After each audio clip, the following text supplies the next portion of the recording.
আজকের দিনটা ছিল একদম অন্যরকম। আমাদের এক কলিগের বিয়ের ট্রিট ছিল আজ। বিয়ে তো উনি অনেক আগেই করে ফেলেছেন, কিন্তু ব্যস্ততা আর সময়ের কারণে ট্রিটটা এতদিন পরে দেওয়া হলো। আর এই দেরির কারণেই মনে হলো ট্রিটটার আনন্দটাও একটু বেশি হয়ে গেল। আমরা সবাই প্যাকেজিং কিউসিতে কাজ করি। অফিস শেষ করে একে একে সবাই জড়ো হলাম।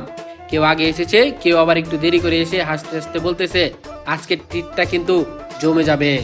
রেস্টুরেন্টের সামনে পৌঁছানোর পরও আড্ডা থামার নাম নেই। আজকে কিন্তু খাওয়া দাওয়া ফুল সেট। আরেকজন বলল কাচ্চির জন্য আমি আজকে মানসিকভাবে প্রস্তুত। তারপর আমরা রেস্টুরেন্টে ঢুকে সবাই একসাথে বসে পড়লাম। কেউ ছবি তুলতেছে, কেউ ভিডিও করতেছে, আর কেউ আবার গল্পে এত ব্যস্ত যে মেনু কার্ড সামনে দিলেও প্রথমে খেয়ালই করে নাই। এরপর শুরু হলো আসল মিশন, আজকে খাওয়া হবে কি। মেনু কার্ড হাতে নিয়ে আমরা এমনভাবে আলোচনা করছিলাম যেন অফিসে কোনো প্রোডাক্টের ফাইনাল কিউসি চলছে। আমরা সবাই প্যাকেজিং কিউসিতে কাজ করি, তাই স্বাভাবিকভাবেই যে কোনো কিছু দেখলেই আগে তার কিউসি করতে ইচ্ছে করে। খাবার হোক, পরিবেশ হোক, সার্ভিস হোক, সবকিছুতেই আমাদের আলাদা নজর থাকে। একজন বলল ভাই খাবারের কোয়ালিটি কিন্তু একদম ঠিক থাকতে হবে। আরেকজন সাথে সাথে বলল টেস্ট, গন্ধ, প্রেজেন্টেশন সবকিছুই ফুল রিভিউ হবে। শেষে সবাই মিলে অর্ডার দিলাম কাচ্চি।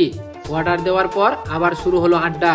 কেউ অফিসের ফানি ঘটনা বলতেছে, কেউ পুরনো স্মৃতি টানতেছে, আর কেউ কেউ শুধু হাসতেই ব্যস্ত। এরপর যখন কাচ্চি টেবিলে আসলো, ভাই সেই ঘ্রাণে কয়েক সেকেন্ডে পুরো টেবিল একদম চুপ। তারপর শুরু হলো জমিয়ে খানাপিনা। কেউ বলতেছে ভাই একটু টক দাও, আরেকজন আবার বারবার টক নিচ্ছে।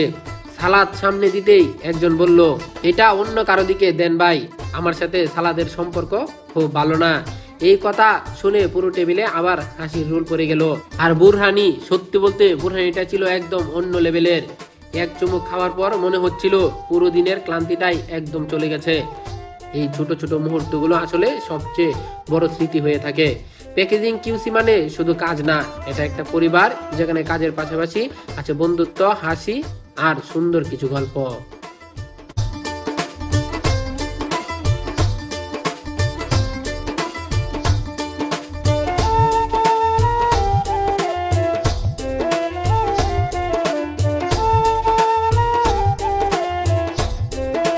খাওয়া শেষ করে আমরা সবাই আমাদের সেই কলিগকে, যিনি আজকে ট্রিট দিয়েছেন, তাকে একটা ছোট্ট উপহার দিলাম।